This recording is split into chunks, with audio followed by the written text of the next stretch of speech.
உங்க போனுக்கு ஒரு நோட்டிபிகேஷன் வருது. அதை பார்க்கும்போது உங்களுக்கு ரொம்ப பயமா இருக்கு. அது என்ன நோட்டிபிகேஷன் தெரியுமா? இந்த கதையை ஃபுல்லா கேட்டு தெரிஞ்சுக்கங்க. சின்ன ஸ்டோரி பெரிய இன்ஸ்பிரேஷனோட 56வது கதை. இதே மாதிரி நிறைய இன்ஸ்பிரேஷனல் ஸ்டோரிக்கு நம்ம பேஜ் கூட இணைந்துருங்க. ஒரு சம்மர் ஹாலிடேக்கு ஒரு பையன் தன்னுடைய தாத்தா வீட்டுக்கு போறான். அங்க அவருடைய தாத்தா தினமும் காலையில எந்திரிச்சு வாக்கிங் போறத பழக்கமா வச்சிருக்கிறாரு. நீயும் வாக்கிங் வாரியான்னு சொல்லி அந்த தாத்தா கேட்கும்போது அந்த பையன் இல்ல தாத்தா நான் நாளைக்கு வரேன்னு சொல்லிட்டு போன் யூஸ் பண்ணிட்டு இருக்கான். ஒவ்வொரு நாளும் அவருடைய தாத்தா கூப்பிடும் போதும் நான் நாளைக்கு வரேன்னு அந்த பையன் சொல்லிக்கிட்டு இருக்கிறான்.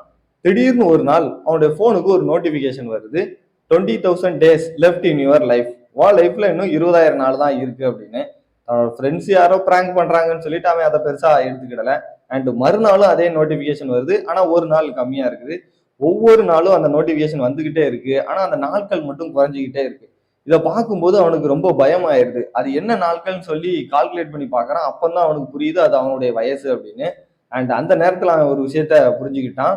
நம்ம நாளை செய்வோம்னு சொல்லி தள்ளி போடுற ஒவ்வொரு நேரமும் நம்மளோட ஃபியூச்சர் தான் வந்து தள்ளி போகுது அப்படின்னுட்டு மறுநாள் அவருடைய தாத்தா கூப்பிடாம அவனே வந்து வாக்கிங் போறதுக்கு தயாராகிட்டான்.